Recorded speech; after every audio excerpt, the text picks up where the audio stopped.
Meanwhile, Kate had found the control booth. There are hundreds of switches, and I can't read all the labels. I guess I'll just turn everything on. In an instant, the store came to life. Fans spin, saws whirred, and dishwashers churn. But most importantly, the lights came on.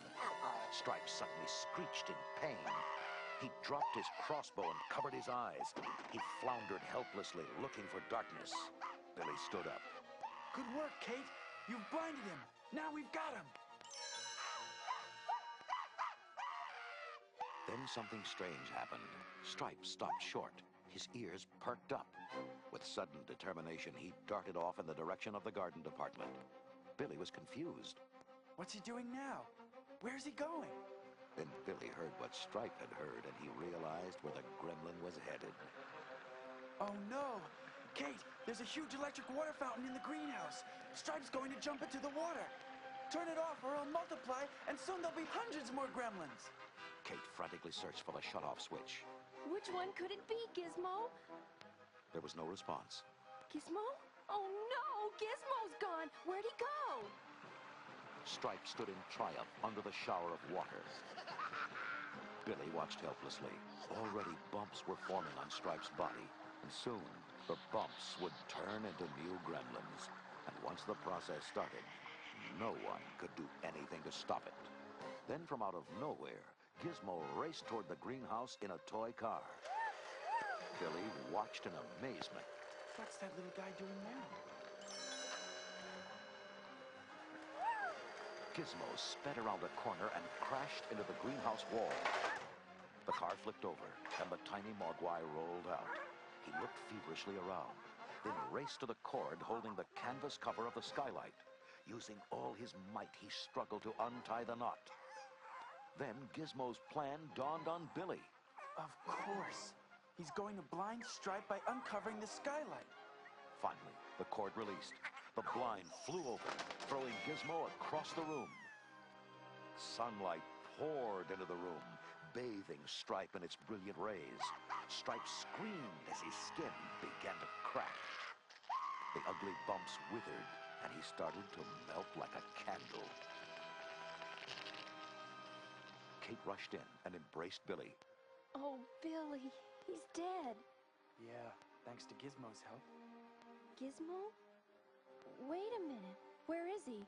Billy spun around to find poor Gizmo lying motionless on the floor.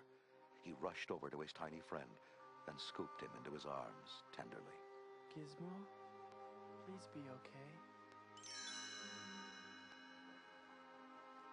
That night, the Pelzers had a peaceful Christmas Eve after all. The fireplace radiated a warm glow, and bright decorations filled the house with joy. Exhausted and bruised, Billy rested on the couch with Kate and Gizmo. He petted the injured Mogwai as he pulled a thermometer out of his mouth. You're gonna be okay. Your temperature's back to normal. The Pelzers settled comfortably around the TV to watch a news report tell the story of the gremlin invasion. Suddenly, the doorbell rang. Gizmo's eyes lit up, and he began to hum contentedly. Billy realized who it must be. I'll bet it's the Chinaman, Gizmo's original owner. And sure enough, an ancient, withered Chinese man entered through the door. Gizmo jumped from the couch and embraced the old man tightly. Billy was happy for Gizmo, but sad for himself. Yeah, Gizmo, you really do belong with him, don't you?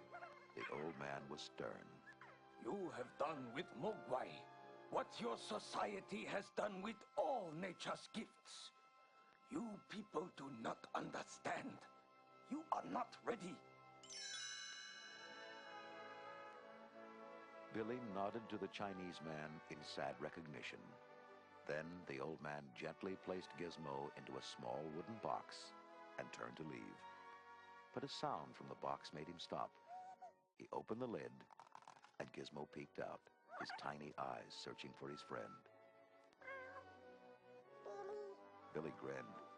He knew that Gizmo would never forget him. As the old man stepped outside, he smiled at Billy. Someday, you may be ready. He turned and headed off, and Billy could hear the faint sounds of Gizmo humming the tune he and the Mogwai had once shared.